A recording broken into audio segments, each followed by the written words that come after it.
On ও আপনের ব্যবহার একই হলেও দুটো প্রিপোজিশন ব্যবহারে একটু আলাদা।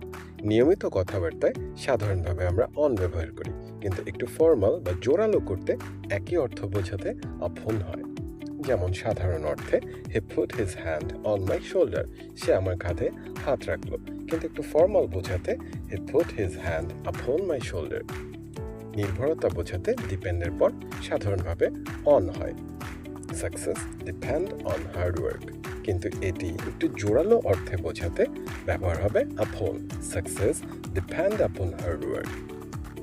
তৎক্ষণাৎ বা সাথে সাথে বোঝাতেও আপন ব্যবহার হয়।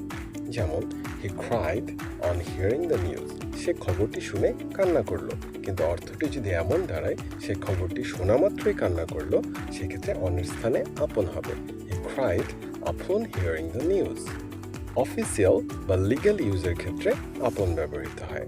The contract comes into effect upon signature, চুক্তিটি স্বাক্ষর করা মাত্রই কার্যকর হয়। মনে রাখতে হবে, সাধারণ অর্থে বা প্রতিদিনের ইংরেজিতে আমরা অন ব্যবহার করতে পারি, কিন্তু একটু জোরালো অর্থে অথবা ফর্মাল বা লিগ্যাল কিছু ব্যবহারের ক্ষেত্রে আমরা আপন ব্যবহার করব। Thank you and keep learning.